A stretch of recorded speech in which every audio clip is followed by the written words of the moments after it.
Hello friends, तो welcome two mission मिटू। तो last क्लासत আমি কৈছিলো ক্লকৰ যেটো আছিল আমাৰ বেসিক বস্তুবোৰ যেনেকুৱা 1 মিনিটত কিমান ডিগ্ৰী হয় 1 মিনিটত আমি নিশ্চয় ক্লাছত পঢ়িছো 1 মিনিটত 6 ডিগ্ৰী হয়। ঠিক তেনেদৰে 1 সেকেন্ডত কিমান ডিগ্ৰী হয় 1 সেকেন্ডত 6 ডিগ্ৰী হয়। মানে 1 সেকেন্ডৰ কাটাটো কিমান ডিগ্ৰী আগু হৈছে 6 ডিগ্ৰী আগু হৈছে। ঠিক তেনেদৰে ঘণ্টাটোৰ পঢ়িছিলো আমি ঘণ্টাটো 1 সেকেন্ডত কিমান ডিগ্ৰী আগু হৈছে ঘণ্টাটো 1 সেকেন্ডত 30 ডিগ্ৰী আগু হৈছে। তো এইখিনি আমি লাস্ট ক্লাসত পঢ়িছিলো। তো এতিয়া কথাটো হল আৰু আমি এটা সূত্ৰ কৈছিলো লাস্ট ক্লাসত যেটো সূত্ৰ দি আমি মানে মিনিটৰ কাটা আৰু ঘণ্টাৰ কাটাৰ মাজত যেটো কোণ কিমান হয় মানে কিমান বাজি থাকিলে যদি 12টা 10 বাজি থাকে বা 2টা 10 বাজি থাকে বা 12টা 30 যিকোনো টাইম বাজি থাকে তেনেহলে ঘণ্টাৰ কাটা আৰু মিনিটৰ কাটাৰ মাজত কিমান ডিগ্ৰী কোণ হয় হেতু আমি এই সূত্ৰৰ দ্বাৰা উলিয়াব পাৰিম বুলি মই কৈছিলো, কিন্তু আমি একো প্ৰবলেম কৰা নাছিলো বা একো প্ৰশ্ন কৰা নাছিলো। কিন্তু এতিয়া কথাটো হল ঘণ্টা আৰু মিনিটৰ কাটাৰ মাজত কিছুমান তো সম্পৰ্ক আছে হয় না নহয়? হয়। আৰু ঠিক তেনেদৰে মিনিট আৰু সেকেন্ডৰ মাজত কিছুমান সম্পৰ্ক আছে।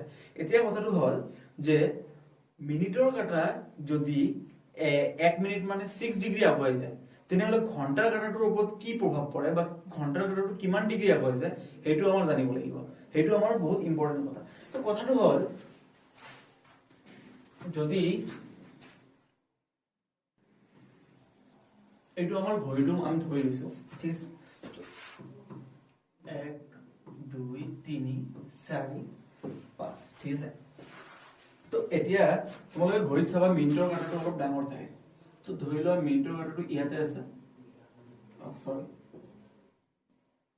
আৰু ঘণ্টাৰ কাটাটো ইয়াতে আছে, ঠিক আছে? ডাঙৰটো মিনিটৰ কাটা আৰু সৰুটো ঘণ্টাৰ কাটা। এতিয়া কথাটো হল যে যদি মিনিটৰ কাটাটো 1 মিনিট আগুৱাই যায়, যে মিনিটৰ কাটাটো 1 মিনিট আগুৱাই গৈছে, 1 মিনিট আগুৱাই যোৱা মানে কিমান ডিগ্ৰী আগুৱাই গৈছে মিনিটৰ কাটাটো 6 ডিগ্ৰী আগুৱাই গৈছে। তো যদি মিনিটৰ কাটাটো 1 মিনিট আগুৱাই যায় বা 6 ডিগ্ৰী আগুৱাই যায় তেনেহলে ঘণ্টাৰ কাটাটো কিমান ডিগ্ৰী আগুৱাই যাব হেইটোৱে হল ইম্পৰ্টেন্ট কথা। তো আমি কি জানো, আমি জানো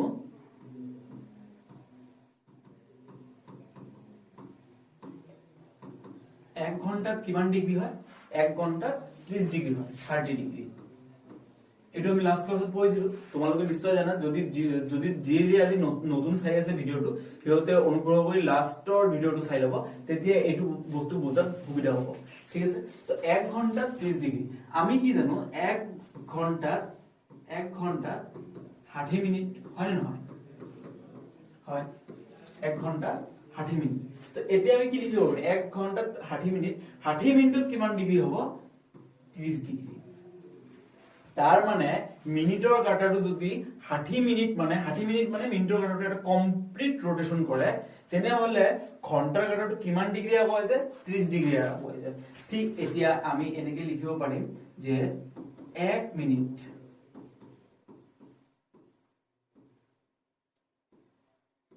এতিয়া যদি মিনিটৰ কাটাটো 1 মিনিট আগুৱাই যায় তেতিয়া কি হ'ব 30 ডিগ্ৰী বাই 60। তো এইটো দি এইটো কাটাকাটি কৰিলে কিমান হ'ব 1/2 ডিগ্ৰী। তাৰ মানে ইয়াৰ পৰা আমি কি চালো যে যদি মিনিটৰ কাটাটো 1 মিনিট আগুৱাই যায় তেনেহলে ঘণ্টাৰ কাটাটো কিমান আগুৱাই যায় ঘণ্টাৰ কাটাটো 1/2 ডিগ্ৰী আগুৱাই যায়। একেবাৰে ইজি বস্তু, ভালদৰে কনসেপচুৱেলি মনত ৰাখিব বিচাৰিবা। লজিক মানে যেটো মানে ভালদৰে চিন্তা কৰিলে বস্তুটো মাথাত আহি যাব কি যে 1 মিনিট যদি মিনিটৰ 1 মিনিট বা 6 ডিগ্ৰী 1 মিনিটত কিমান ডিগ্ৰী 6 ডিগ্ৰী যদি 6 ডিগ্ৰী আগুৱাই যায় তেনেহলে ঘণ্টাৰ কাটাটো কিমান আগুৱাই যাব ঘণ্টাৰ কাটাটো আগুৱাই যাব 1/2 ডিগ্ৰী, ঠিক আছে? একেবাৰে সহজ বস্তু। তো এতিয়া তোমালোকে চিন্তা কৰাচোন যে সেকেন্ড আৰু মিনিটৰ মাজত কি সম্পৰ্ক আছে। যেনেকৈ এতিয়া যদি সেকেন্ডৰ কাটাটো 60 সেকেন্ডত 1 মিনিট হয় আমি জানো, তাৰ মানে 60 সেকেন্ড মানে একটা কমপ্লিট ৰোটেশন। তো সেকেন্ডৰ কাটাটো একটা কমপ্লিট ৰোটেশন কৰাৰ পিছত মিনিটৰ কাটাটো কিমান আগুৱাই যায় মিনিটৰ কাটাটো 6 ডিগ্ৰী আগুৱাই যায়। তাৰ মানে 1 মিনিটত আমি কি জানো 1 মিনিটত 6 ডিগ্ৰী, এটা আমি লাস্ট ক্লাসত পঢ়িছো। এতিয়া 1 মিনিটত আমি কিমান লিখিব পাৰো 60 সেকেন্ড 60 সেকেন্ড। তো এতিয়া কথাটো হল যে সেকেন্ডৰ কাটাটো যদি 60 সেকেন্ড মানে এটা কমপ্লিট ৰোটেশন কৰে তেতিয়া মিনিটৰ কাটাটো কিমান আগুৱাই যায় মিনিটৰ কাটাটো 6 ডিগ্ৰী আগুৱাই যায়। ঠিক আছে তো এতিয়া যদি সেকেন্ডৰ কাটাটো 1 সেকেন্ড আগুৱাই যায় 1 সেকেন্ড আগুৱাই যায় তেতিয়া মিনিটৰ কাটাটো কিমান আগুৱাই যাব 6/16 1/10 ডিগ্ৰী আগুৱাই যাব একেবাৰে সহজ বস্তুটো তোমালোকে ভালদৰে চাই লোৱা যদি সেকেন্ডৰ কাটাটো 1 সেকেন্ড আগুৱাই যায় তেনেহলে মিনিটৰ কাটাটো কিমান আগুৱাই যাব মিনিটৰ কাটাটো আগুৱাব 1/10 ডিগ্ৰী একেবাৰে সহজ বস্তুটো ভালদৰে তোমালোকে মনত ৰাখিবা এতিয়া কথাটো হল এইটো আমি এটা বস্তু চাও যে ধৰি লৈছো এইটো এটা ঘড়ী হা এইটো এটা ঘড়ী আছে ঠিক আছে তো এতিয়া যদি 4টা বাজে মিনিটৰ কাটাটো ক'ত থাকিব মিনিটৰ কাটাটো 12ত থাকিব আৰু ঘণ্টাৰ কাটাটো একেবাৰে সাইড থাকিব তোমালোকে ভালদৰে বস্তুটো মন কৰিবা মই একচুয়ালি কি কব বিচাৰি আছো এতিয়া যদি ঘড়ীত 4টা 20 বাজিছে সাপোজ 4টা 20 বাজিছে তো মিনিটৰ কাটাটো কি কৰিব এই 12টাৰ পৰা লাহে লাহে এইফালে আগুৱাই থাকিব ক'ত আহিব 4টা 20 মানে মিনিটৰ কাটাটো একেবাৰে সাইড আহি যাব তো মিনিটৰ কাটাটো কিমান মিনিট আগুৱাইছে 20 মিনিট আগুৱাইছে 20 মিনিট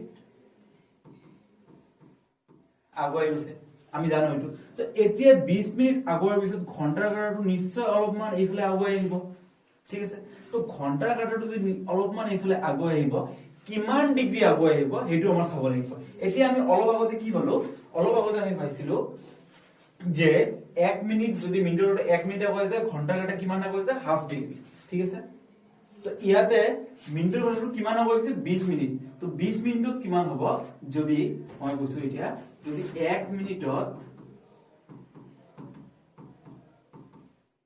কিমান ডিগ্ৰী আগুৱাই যায় হাফ ডিগ্ৰী আগুৱাই যায় এতিয়া 20 মিনিটত কিমান ডিগ্ৰী আগুৱাই যাব 20 মিনিটত কিমান হ'ব হাফ ইনটু 20 একেবাৰে সহজ তো এইটো কাটিলে কিমান হ'ব 10 ডিগ্ৰী তাৰ মানে এতিয়া ঘণ্টাৰ কাটাটো কিমান ডিগ্ৰী আগুৱাই আহিছে 10 ডিগ্ৰী ইয়াৰ পৰা আমি কি ক'ব পাৰিম যে মিনিটৰ কাটাটো আৰু ঘণ্টাৰ কাটাটো মিনিটৰ কাটাটো আৰু ঘণ্টাৰ কাটাটোৰ মাজত কিমান ডিগ্ৰী কোণ হৈ আছে 10 ডিগ্ৰী কোণ হৈ আছে একেবাৰে সহজ বস্তু হয় নে নহয় তোমালোকে ভালদৰে চিন্তা কৰা একেবাৰে সহজ বস্তু কিন্তু এই বস্তুটো আমি এইটো সূত্ৰ ব্যবহাৰ কৰি মিনিটৰ কাটা আৰু ঘণ্টাৰ কাটাৰ মাজত যেটো সম্পৰ্ক আছে যে মিনিটৰ কাটা আগুৱাই গলে ঘণ্টাৰ কাটা কিমান আগুৱা হ'ব সেই সম্পৰ্ক ব্যবহাৰ কৰি আমি এইটো উলিয়াইছো কিন্তু মই লাস্ট ক্লাছত এটা সূত্ৰ কৈ দিছিলো